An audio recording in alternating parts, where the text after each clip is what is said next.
It's my great pleasure and honor to introduce my friend Paul Saffo. Paul is currently Managing Director of Discern Analytics. He is a consulting associate professor at Stanford and a fellow of the Royal Swedish Academy of Engineering. And I will add, he is a fascinating and knowledgeable speaker, and take advantage of the fact that he's here and grab him. Thank you, Paul. Many thanks. Morning, everybody. Oops, yes? Hit the slide. Okay. I just want to thank you and acknowledge our sponsors out there, and for our next talk, we'll actually go through and talk about all of them. Let's give a hand to the sponsors.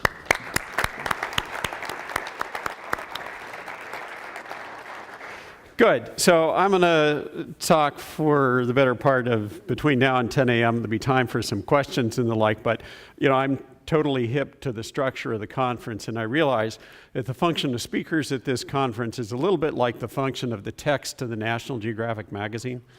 National Geographic says they put text in to keep the pictures from blurring together. And at this conference, the presenters on stage are here to give you all a break in your conversation. So we'll turn the lights down. You can catch up on your sleep, particularly since I'm sure some of you had your smoke alarms go off during the night because of the power problems. Is there an engineer in the house? Anyway, so what I'm going to do is, as Joel mentioned, I teach at Stanford. I teach forecasting in the engineering school. And what I've done is put together some remarks that kind of distill down some practical rules of thumb about how to think about forecasting. And I'll get into that in a second. I'll offer you a couple of heuristics. But first, the observation is that forecasting, technology forecasting, is extremely easy. This is a good example. This is a picture of the San Andreas Fault on the Carrizo Plain, a couple hundred miles south of San Francisco. And anybody who looks at that picture, you don't have to be a seismologist to say something very odd is going on.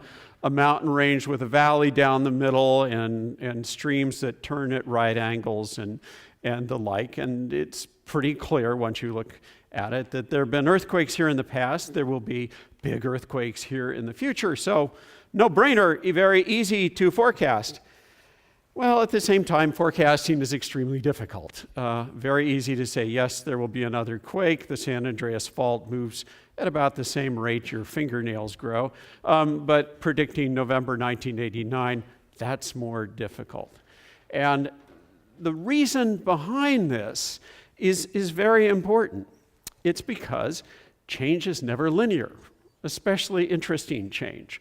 And in fact, the Richter scale was embedded into the model that when Charlie Richter developed the scale, it was consciously exponential. And his metaphor said earthquakes are just like bending a piece of wood. You start bending it and the pressure grows and grows, and the math is really clear, except right before it bends, all the math goes to hell and you can't predict it. Well, that's also true about technology forecasting, not just of the arrival of technologies, but their impact on society and their implications for all of us at large. And change is never linear, especially important things. And what it comes down to for you all, whether you're planning or you've got a bad case of entrepreneur's disease and you want to start a company, everything comes down to anticipating the takeoffs. Now, for the purpose of this talk, I'm going to refer to the point where the line turns up as the inflection point. I am sure everybody in this room understands that that is not the inflection point from a mathematical perspective. We just don't have a nice label for where the line turns up. So I'm going to refer to that. So it comes down to anticipating the inflection point. And the problem is that flat spot off to the left. The problem with anticipating inflections, it's a little bit like surfing. If you're on, how many people here have surfed? Show of hands, a couple. Well, good. So goodly number of you. If this was all, so those of you who surf know that if you start paddling too soon, the wave will just roll under your board and you'll just watch it go up on the beach and you won't have a fun ride. You'll be left behind. If you, however, start paddling too late, then you will discover why they make sandpaper out of beach sand. So timing is absolutely everything. Now, one little qualification as an aside, before I go any further, let me just qualify what I'm doing. We're at a really interesting moment in time. It's actually an interesting moment in time for forecasting that we've been in for a very long time, and that is, we're on the edge of a revolution in quantitative forecasting. That I focus on qualitative. My startup company, Discern, we focus on qualitative stuff, algos and the like. And so everybody's saying, wow, the qualitative stuff is just around the corner, and we're going to have really great forecasting tools, and maybe we'll, have, Azima or, the foundation and Hari Seldon and the like. Well, I'm here to tell you we have always been just around the corner of really reliable qualitative forecasts that always work. On our left is the Pythia, the virginal seer of Delphi, and I, in 560 BC, King Croesus, king of Lydia, went not just to Delphi but to 6 other oracles, because there was the oracle industrial complex in Greece at the time, and he said, I have a really important question. I'm about to beat up my neighbors, and I want to make sure I'm going to win. So let me go to all the oracles. We'll check all the answers and do a qualitative forecast. The Pythia said, if you cross the river, a great empire will be destroyed. He went, yes. Unfortunately, it was his empire. And then, of course, we have the good Reverend Bayes' theorem here, and, Bayesian is very in at the moment, and Bayesian solves everything.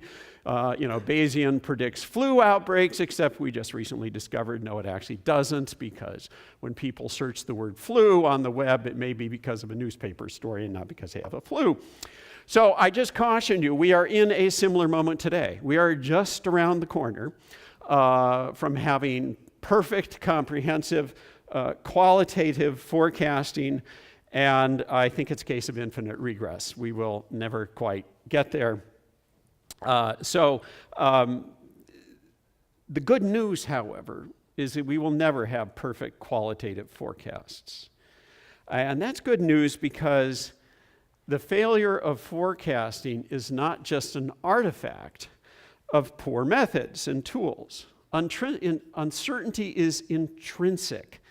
It is very good news. In a world where we could actually predict the future is a world that I certainly would not want to live in. That's the world where God has a plan, it's all written out. You might get a peek at it, but why bother? Because you can't change it. We live in a world where our actions in the present affect outcomes in the future. And that is the essence of the entrepreneurial opportunity that we all have. So more generally, I don't predict, I forecast. The point is not to be right, but to fully understand and appreciate the possibilities that spread out into the future. Everything about forecasting, from my perspective, has to do with fully understanding uncertainty, because uncertainty is opportunity. So what I'm going to do in this talk over the next 30, 40 minutes is offer you a couple of practical heuristics, rules of thumb about how to approach forecasting in the face of uncertainty. And these rules apply equally, whether you're doing a back-of-the-envelope forecast, over dessert after a nice dinner, or embarking on some elaborate algorithmic big data black magic process. But the bottom line is that no matter how sophisticated the tool is, and perhaps especially if the tool is sophisticated, human judgment remains absolutely essential. So the way I visualize doing forecasting is you've got a trend or an event. Something's just happened or about to happen. You're saying, what's after it? Well, I view that, think of it as a cone of uncertainty that spreads out from the present, consciously borrowed from meteorology. Meteorologists generally refer to cones of uncertainties around bad things like hurricanes. I'm saying that a cone of uncertainty is actually a good way to think about good things as well. And the art of mapping a cone of uncertainty is you got to get the balance between too broad and too narrow. The problem is if you draw it too broadly, you're going to be boiling the ocean to get a cup of salt. You're going to be spending your whole time thinking about possibilities that might never happen, like perpetual motion or zero-point energy or that sort of thing. So if you draw your cone too broadly, you're going to waste a lot of time. On the other hand, if you draw your cone too narrowly, you're going to get surprised. And that often is not a happy surprise. There's a magazine that I recently got my hands on, June 14th, 1941, Collier's Magazine, popular U.S. magazine, cover story, impregnable Pearl Harbor. There's the details of the story off to the right. June 14th, 1941, don't worry, folks, nothing's going to happen in Pearl Harbor. Well, that leads to my first heuristic, identify your biases. Biases blind you to making that cone of uncertainty broad enough. And biases are, when I've seen forecasts go off the rails, they typically go off the rails at this very first step. There is something, some vaca sagrada, some sacred cow in the organization that whoa, don't talk about that because, we don't talk about that at the company or the like. That's usually where things go wrong, that people have arbitrarily narrowed the space they're examining it in. On the other hand, if you look deeply into your biases and identify them, biases unexamined are very, very dangerous. But the moment you make them explicit, they become the basis of something very, very powerful, and that's forecaster's insight. So look into your soul, identify your biases, and you may find that's an essential part of the process. And, this is what happens. If you don't identify your biases, eventually reality will catch up and identify them for you. This may be my very favorite telex. SINPAC, December 7th, 1941, to the folks up in Kodiak, air raid on Pearl Harbor, this is no drill. The four most scary words you can ever hear in the military, this is no drill. Note the time at the bottom, this was done at 19:10 hours. They were a little busy, the attack had happened in the morning, but they're kind of busy swatting off Japanese planes and didn't get around to telling everybody else that, in fact, they'd been attacked for hours later. So that's the cost of bias, but it is, if you can be explicit about your biases, they become the basis of powerful insights that can really help a forecast along. So, second heuristic is identify driving forces. Whenever you're looking at something that there are forces underneath that are making it happen, and you want to get into those and identify them explicitly and start thinking about their interaction. Now, my good friend Jim Dater at the University of Hawaii says, I think there are only three kinds of driving forces: constants, cycles, and novelties. And I am hard-pressed to come up with the fourth. So let's walk through those three classes of driving forces. The first one, a constant. A constant is always here. For us, Moore's law. Even though it's an exponential curve, the rate of change in Moore's law is pretty steady. The problem with constants is they're all around us, but we generally only notice them when something changes. Like, anybody here a serious amateur basketball player? So, your name is? Yeah. Arvin. Avi. Okay, so Avi, this morning when you woke up and you swung out of bed, did you test the floor to see if gravity changed during the night and that finally you could be Kareem Abdul-Jabbar? Of course not. But most assuredly, so, when's the last time you thought about gravity as a constant? But most assuredly, if it had changed just a little bit during the night, Avi would be headed to the pros, and we'd all be having a great time moonwalking around here. So the problem with constants is they're all around us. We only notice them when they change. Just imagine for the moment if Moore's law stalls out. Of course, Moore's law is a really interesting example in that it is a self-fulfilling constant at this point.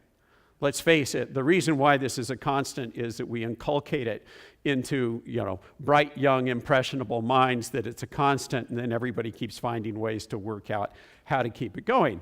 The second category are cycles. A cycle is something that was here yesterday, and it'll be here tomorrow, but it may not be here today. And a good example of cycles is the sunspot cycle, invented or discovered in the 1830s by Heinrich Schwabe in Germany. And what's interesting about the sunspot cycle is that the period of the cycle is really very constant, about 11 years. But the amplitude changes. You can see it kind of goes up and down over time. This one only goes up to about the 1970s.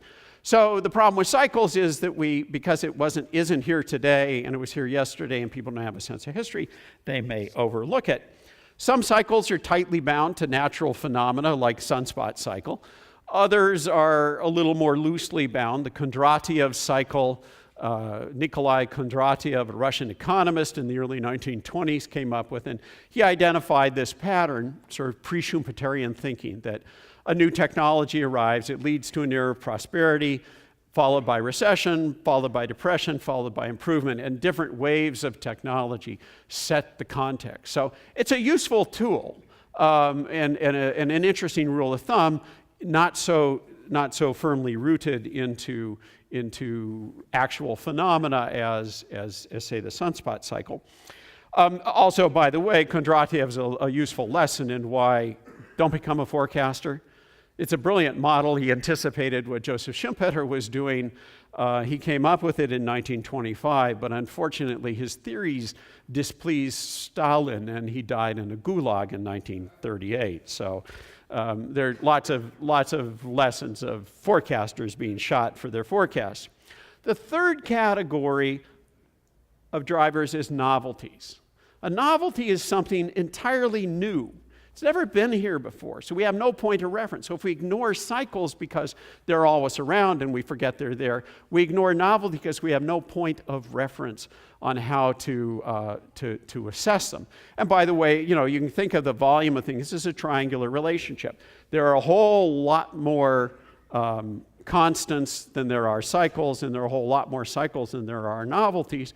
Human beings are wired in a way that we're fascinated by novelty, but we are also remarkably bad at identifying their importance. So here's Sir Tim's original Next machine, and everybody in this room knows that at one point that what represented the entire World Wide Web was on that machine. And there was a wonderful story told to me by a physicist at CERN, very honest individual. He said, yeah, Tim came down. He was like totally excited. He said, you guys see this? I went down to his office. He showed me, he said, see, I can call up a document from here and all this. And the guy said, but I could just walk down the hall and get the document. So he left Tim's office a little puzzled about what the big deal was. And this is a really smart guy. This is a guy who got a Nobel Prize.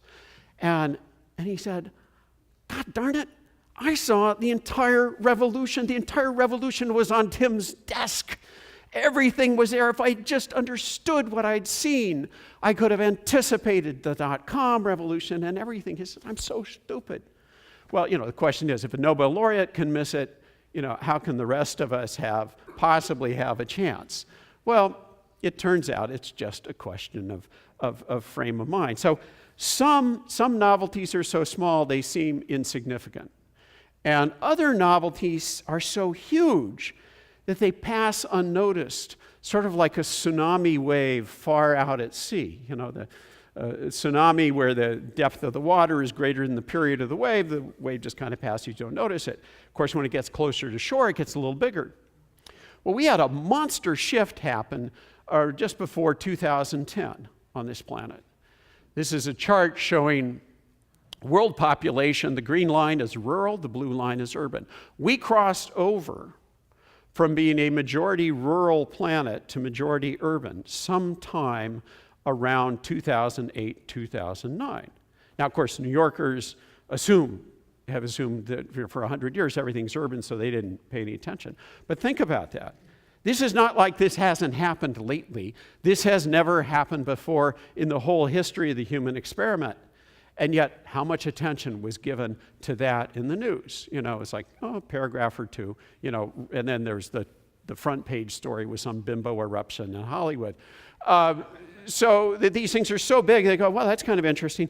If you had to pick, if you're doing just about any forecast, I would argue you better take this driver into account. This is huge. But I should push on. Third heuristic. So, identify your biases, identify driving forces, and then look for cross impacts among the drivers. I've been a forecaster professionally for nearly 30 years. I have never seen a single instance in which a driver's signal was so powerful that it overwhelmed all the other driving forces.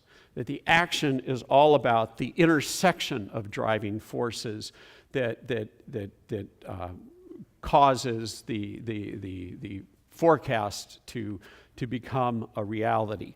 That it is just, never ever clear to me that there's one case where a single driving force overwhelms all of the other kinds. And a good example of how cross impacts add uncertainty to a forecast space. They broaden that cone of uncertainty. So take this slide. This is a UN-generated forecast of the human population. It was made right around when we crossed over to majority urban. And you've got 3 lines. So the red line is population keeps growing at the current rate out to 2100. The green line is population decreases and decreases to something below what it is today. And then there's the yellow line in the middle. So what do you think about this forecast? Is this a good forecast? Useless. Useless. Does anybody love this forecast? I love this forecast. Here's the thing. That desire for certainty, that desire to predict, will trip you up every time. You look at this, and I'm reminded, I think it was either Truman or Roosevelt who said, for God's sake, give me a one-armed economist. I am tired of this on the one hand, on the other hand thing. And so if you're looking for prediction, this is a lousy forecast. But if you're thinking about cones of uncertainty, what does this look like? A cone of uncertainty. And now let's test the edges. Okay, so that red line going upwards, could it be much steeper? I don't think so. I mean, let's think about this. Human beings are really hard to replicate. It takes 9 months, plus all that social stuff up front. And besides, we have social media now, and everybody's so busy like texting, they don't have time for other forms of interaction that lead to children. So that's probably the upper edge of what we could expect for human growth. And that green line going downwards, well, it turns out humans are really hard to kill. I mean, the history of the last century was crazed people trying to, kill humans at an industrial scale, and it turns out we're hard to kill. So that yellow line or the green line is probably the outer edge, so it pretty well defines it. Now let's look at that wimpy, boring yellow line in the middle. And compared to the drama of, whoa, population grows, or oh my God, an asteroid hits us and we're wiped out, the yellow line kind of looks wishy-washy, boring, right? Wrong. The very notion of progress, economic progress, is built on the unexamined assumption of population growth. And if population starts leveling off at 2050 and starts dropping, that absolutely throws all of our global institutions into deep, unfamiliar terrain. That yellow line is damn dramatic and a big shift. But I should push on. So you get the sense that normally you look at this and say, this is a really lousy forecast. But as a forecaster, I look at it and I say, it's a really authentic forecast. It captures the full measure of possibility, And it points up something very provocative in the middle range that we better pay a lot of attention to, because it will probably do things like atom smash the notion of the nation state, completely change our economic theories, lead to a redefinition of what constitutes work in society around the middle of the century. It's a big deal. So there are several kinds of cross impacts. And I want to give you a metaphor I've borrowed rather liberally here. I think there are three kinds of impacts you can have. You can have damping impacts, accelerating impacts, and amplifying impacts. And I'm going to go through each one in sequence. And so let me start with cross-damping forces.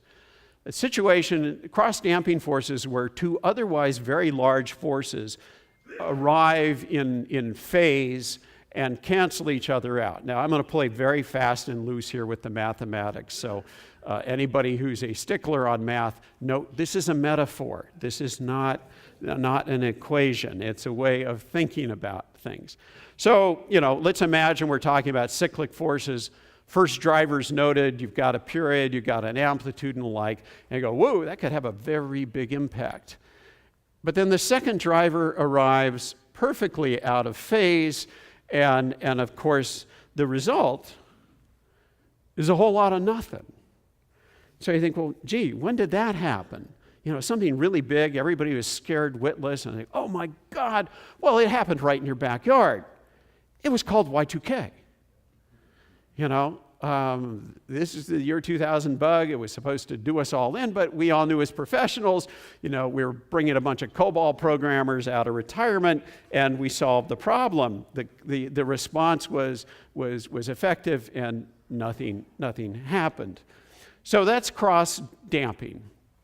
A second category are cross-accelerating forces.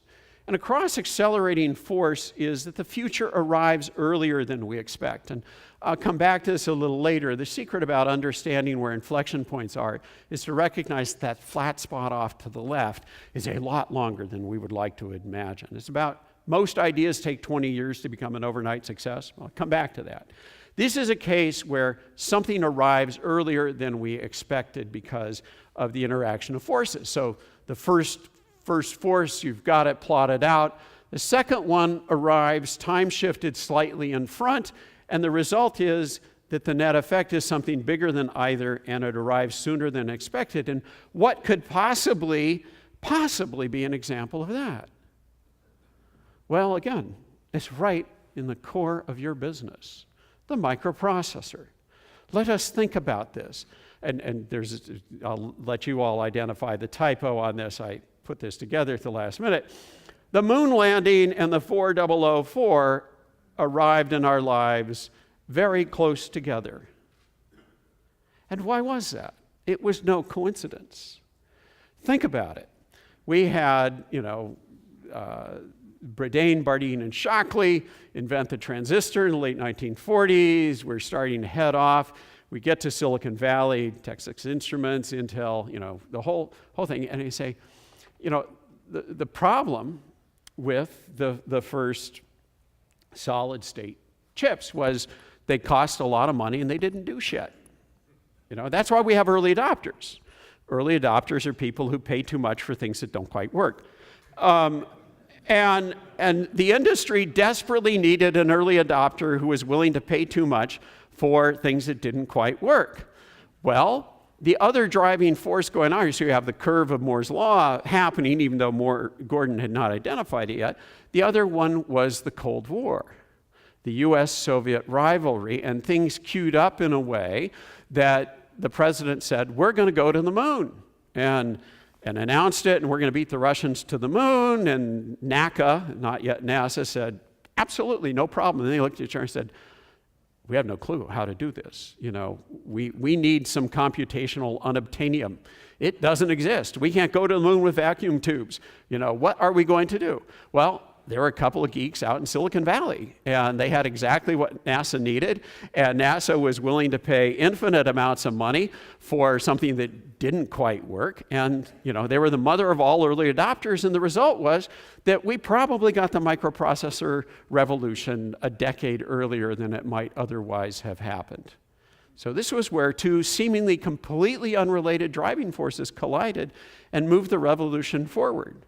So next time you hear someone complain, why the hell haven't we gotten back to the moon yet, or gone to Mars, or dude, where's my jetpack? Say, you're actually damn lucky that you're not still using punch cards. And you can thank the Russians for that.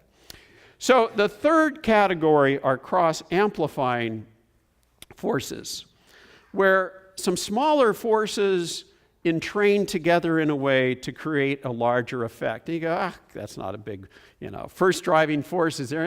Okay, it's not a big deal. The second one, well, that's also not a big deal, but it suddenly makes the second one, they interact and two seemingly minor forces line up. They become a very big deal. Constructive interference, you get a big wave. My favorite example of this happened in the North Sea, January 1st in 1995. This is the Draupner platform off the coast of Norway. So, it's December 31st. The crew is sitting there, probably a little hung over from the night before. They're not supposed to drink on these platforms, but they are Norwegians, and they're nursing their coffee, and it's a normal day in the North Sea, and a normal day in the North Sea is 12-meter waves. Think about that, 12-meter waves, like, and that's why the platform's so high. It sort of raised its skirts above the waterline. They very carefully engineered this thing to survive the maximum credible waves in the North Sea, 12 to 15 meters. And they're sitting there enjoying their coffee, and out of nowhere comes a 26-meter wave. Wham! Blows gear off the side of this, and they're all going, Whiskey Tango Fox.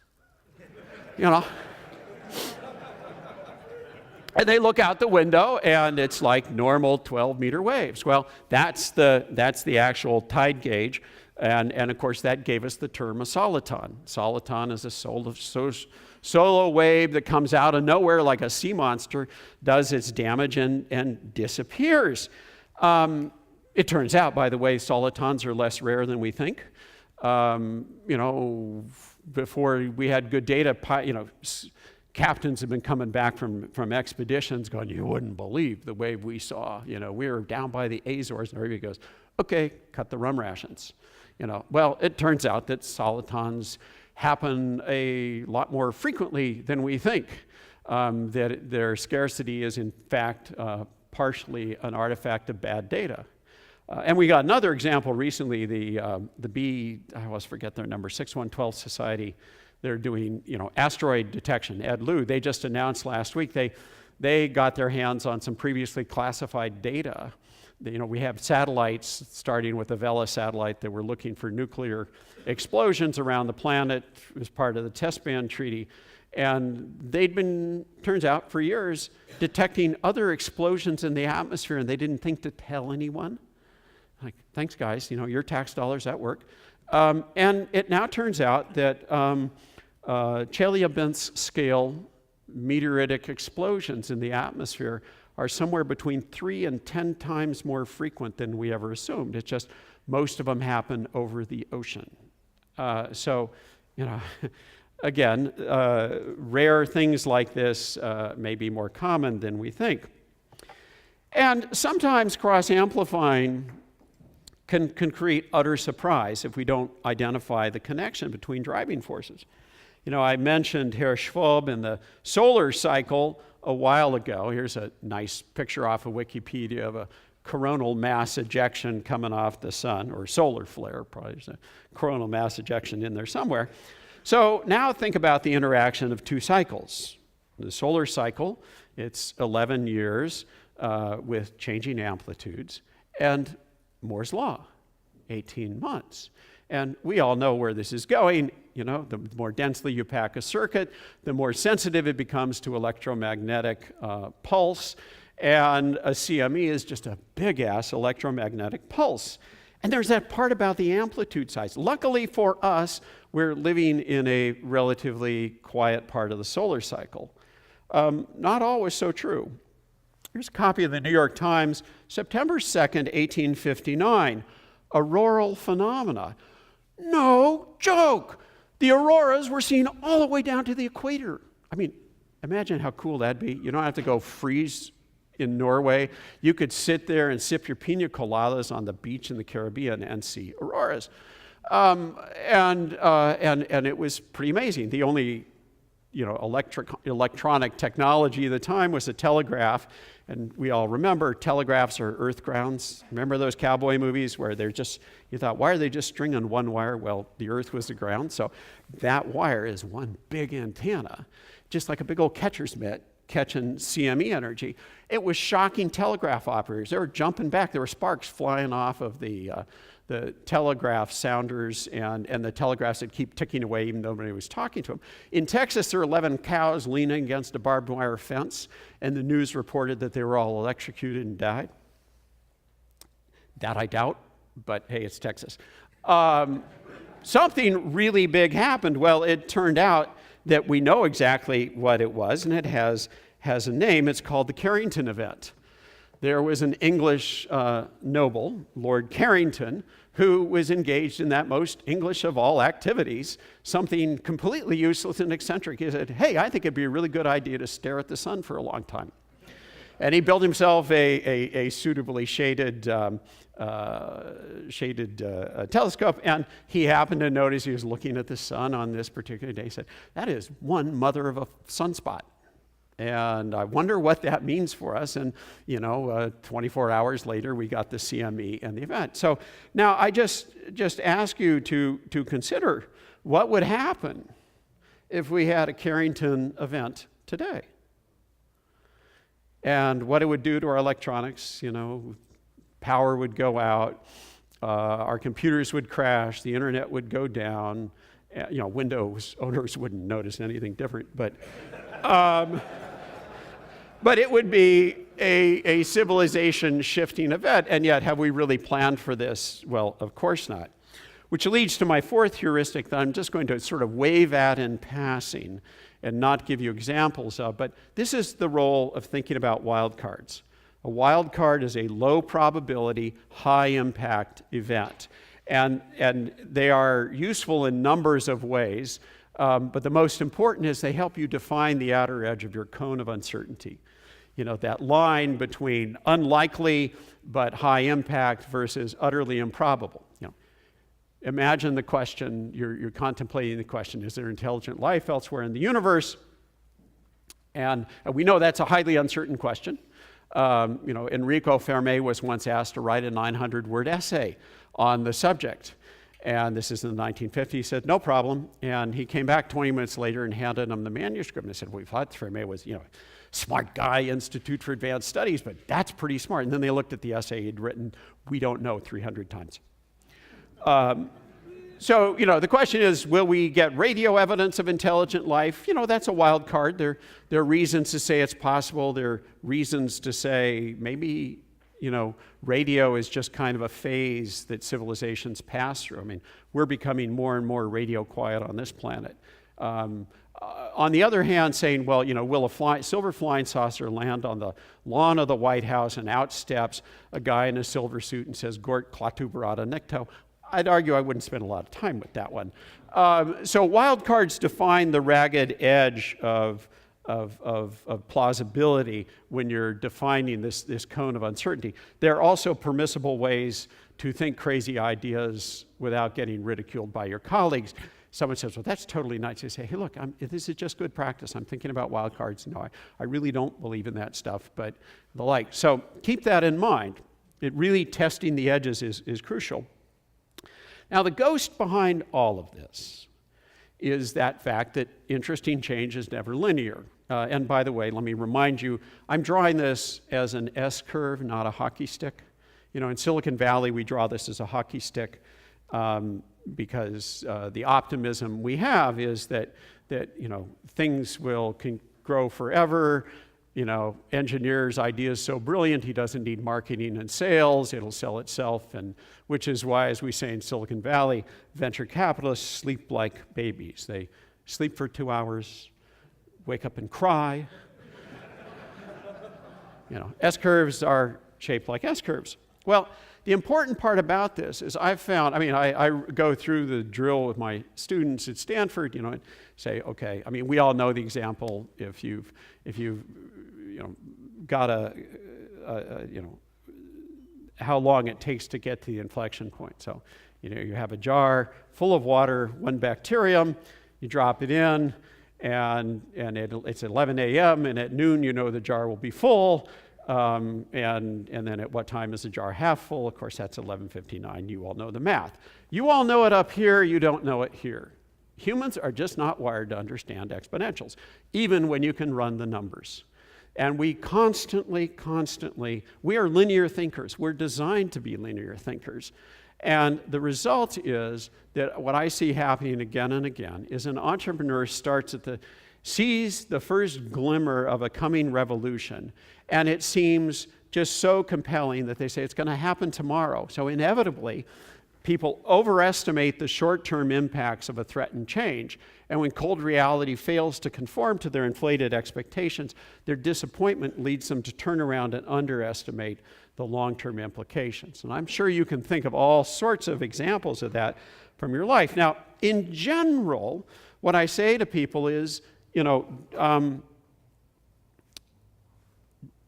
beware of this. Don't overestimate short-term change. What I'm saying to you all, you're innovators, you're thinkers, you have to overestimate the short-term change. You have to kid yourself into thinking change will happen more quickly. Otherwise, we'd never have any innovation at all. Innovation is an irrational act. In the biological world, the term for innovation is mutation. Species only do it when they're under stress because mostly it's lethal. So we have a wonderful, rosy image around innovation, but it's really a really crazy idea if we really thought about it. The other thing about the S-curve is there really is a separation between what our hearts tell us and what our heads tell us. And that's the point of the forecast heuristics I've given you. Because what I find as a forecaster, it's really important to have some rules of thumb to remind you of those moments when, math and common sense diverge. So, for example, it's hard to imagine here in Phoenix, but imagine you're driving on an icy road, many of you have, and your car starts to spin. Your brain tells you one thing, and Newtonian physics tells you the other. Newton coolly says, turn your wheels with the skid. Your brain is screaming, no! And if you follow your brain, you're going to hit the tree. So a lot of the logic behind forecasting is knowing when to trust instinct and knowing when most assuredly not to trust instinct. And the secret here is pay attention to that flat line to the left. Most ideas, even in the technology arena, take 20 years to become an overnight success. And that's because lining up all the enabling forces to make something happen just plain takes time. And let me give you an example from an area that you all know intimately because of previous COFES conferences and what you've all done. Think about the World Wide Web. And, where do I start drawing the flat spot on the line that led to the inflection point in 1994 of the web starting to take off? Now, one thing I'll say as a technology forecaster, what I really am is a historian of technology who spends most of his time looking at technologies that don't exist yet. But even looking at the history, I've given up on trying to find the first personal computer because every time I think someone's shown me the story of the first one, then sure enough, another eccentric English person says, oh, well, actually, I did this 10 years earlier. Well, I would argue you'd start the line that led to the World Wide Web with Vannevar Bush's famous article, As We May Think, July, August 1945. You've all read it, you know it. Why would I pick this? Of course, there were things that were much earlier in time. Peter Roget in London in the mid-1800s conceived of the notion of the thesaurus, which is kind of hypertexty, and then Agostino Ramelli in 1588 had a wonderful book, The Wondrous Machines of Agostino Ramelli, and this was a book wheel where you could consult multiple books at once, or it kind of looks like hypertext. Well, the reason why I would argue that you draw the line from Vannevar Bush's article is because of Doug. We all know the story. Doug Engelbart enlisted officer in the Army, radar tech in the Philippines, sitting in the Red Cross library, all the way, he even can describe the red vinyl that the chair had that he was sitting in. He read Vannevar Bush's article and he said, I'm going to devote my life to that. And this is what that flat spot, what starts to happen is the first idea happens and it starts to catch. Events start to cluster and increase. And it's almost like listening to the Doppler whistle of an approaching train. So 1945 was that, 1961, augmenting human intellect, 1968, the mother of all demos. And let me just check. I assume everybody in this room knows what I'm referring to in the mother of all demos. Few hands say, okay, for those of you who said no, talk to your colleagues. But 1968, Brooks Hall, San Francisco, at a major computer conference, Doug Engelbart did the first demonstration of the SRI system. It had two-way video conferencing, shared editing, multiple screens, basically everything. It anticipated huge chunks of the next 20 years of the revolution. And it was important, not just because of what he demoed, but because everybody there in the audience got turned on in the same way Doug got turned on by Vannevar Bush's article. There was a young computer geek named Alan Kay who was sitting in the audience, and he was absolutely blown away by the demo. That deflected his career. He went on to do the Alto, involved with the Macintosh, and the rest of the story. Alan once said, I don't know what Silicon Valley will do when we run out of Doug Engelbart's ideas. Of course, by the way, Doug is an important lesson here because this is why innovation's irrational. Doug Engelbart's reward for all he did was he became the Moses of the information age. He led his people to the promised land, but he got stuck on the wrong side of the River Jordan, utterly ignored for most of his career as his reward for helping open up all this stuff. So let that be a lesson to any of you who think you want to become an innovator. By the way, the other story of Doug that's worth noting is the exponential lesson. He once tells the story about how his house burned in Atherton, and the kitchen caught fire, and the fire department was 3 minutes late. They were required by law to be there in 5 minutes. They got there 7 minutes. The problem is that fires grow exponentially. Fire trucks accelerate linearly. And when you have a linear response chasing an exponential problem, the result is half your house burns down. And I would argue that in microcosm, that is the essence of the grand challenge that we all face today. But I should push on. So we had Doug in 1968, but there are all sorts of other folks. Ted Nelson in 1963 coined the word hypertext, published Computer Lib. How many people in this room had their lives changed by the book Computer Lib? Just you and me, Joel? Okay. You all need to get out more. Hugely influential book to a generation of computer scientists, and then it starts picking up. Yesterday, I think Joel mentioned Andy Van Dam, the hypertext editing system, 1969. Tim Berners-Lee, his first failure was the Inquirer system in 1980. Apple HyperCard in 1987, the first hypertext system that was for other than geeks and labs. And it led all the way down to, of course, Tim Berners-Lee, March 1989, couple of months within the fall of the Berlin Wall. 1989, when we look back 100 or 200 years from now, people will have forgotten about the fall of the Berlin Wall. Because the most significant event in that year was this memo outlining the World Wide Web. It takes time for history to sort things out. This was revolutionary, but it was also the end point. It's the inflection point. That flat spot off to the left, that's the period. That's not where nothing happens. That's a period of interesting failures. We try, we fail, we fall, we hope we fall forward, so when we pick ourselves up, we're further down the road. And by the way, that's why Silicon Valley has succeeded over the years, not because we know how to succeed. Silicon Valley, we know how to fail in the right way. In fact, it's embedded into our architecture. There's a reason why buildings in Silicon Valley are 2 stories high and surrounded by grass.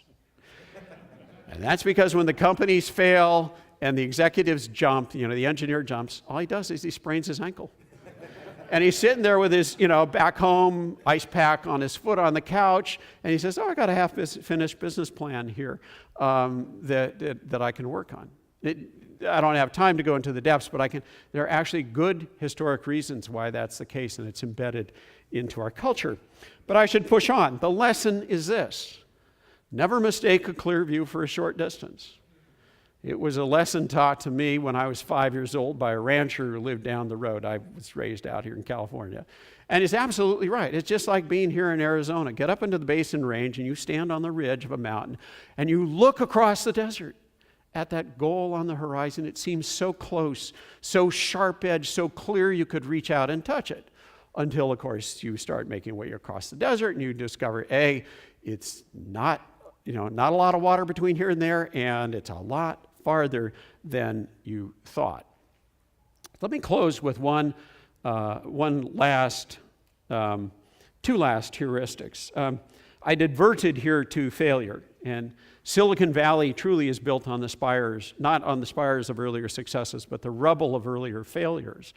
And that flat spot is failures leading up to success. We all don't need to come up with big ideas and wait 20 years for them to take off, especially, folks around my age in this room will be too old to see it happen, even if Ray Kurzweil gives us life extension. Cherish failure, especially if it's someone else's. If you want to look for a short-term success, look for something that's been failing about 20 years. This, by the way, is why it is so hard for large organizations to innovate. The 20-something engineer comes out of school, he arrives, he goes, I got this great idea. And he goes to his manager and said, I got this really neat idea for a hypertext system and stuff. And the manager looks at him and said, we've tried that and it failed. And my predecessor tried, in fact, we tried it way back when Jesus lost his slippers. That'll just never succeed. Well, if something's been failing for 20 years, chances are that's about when it will finally take off. It's all about the enabling underlying technologies and all the other things that support it. Technologies are systems. Technologies are social systems, and you've got to line it up. But let me give you an example farther afield. So imagine this S-curve is the curve of European discovery to the New World, because, of course, so ask yourself, where on this curve was Columbus's expedition? Was it way off to the left? No, of course not. And there were Leif Erikson had, some centuries earlier gotten in trouble with his neighbors and he headed west till things cooled off. When he came back, they said, hey, Leif, where you been? He said, I discovered a new continent. And they said, cool, what does it look like? He said, bunch of trees and snow, ice, fish. And they looked around and go, big deal. Now, of course, if Leif Erikson had gotten driven off course and ended up where half of Stockholm is in February, Miami, we would all be speaking with thick Swedish accents. So Columbus was not off to the left, but ask yourself, where on that curve did Columbus fall? Just shout it out. The inflection point. Or to put it more succinctly, Columbus was not the first European to the New World. He was the first European to make it back. And if you go to the archives of the Indies, as I have, you will read about all the other expeditions and ships that went west, and they don't have holidays named after them because they never made it back. And he went west, and he went west at just the right time. Timing is everything. We had just had the Reconquista, so the Moors had been kicked out of Spain. There's the beginnings of the unification of Spain.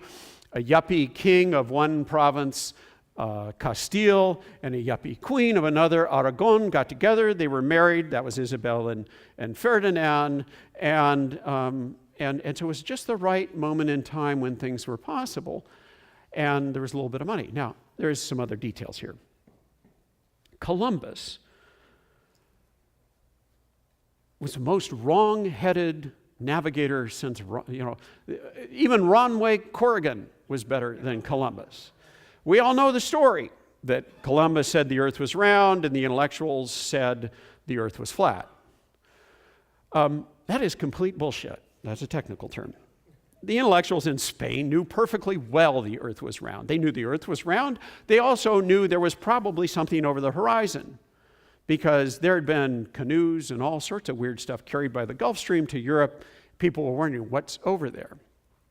Columbus, here's what Columbus said. You know, the intellectuals also knew the diameter of the earth, because Eratosthenes in 200 BC had calculated the size of the earth.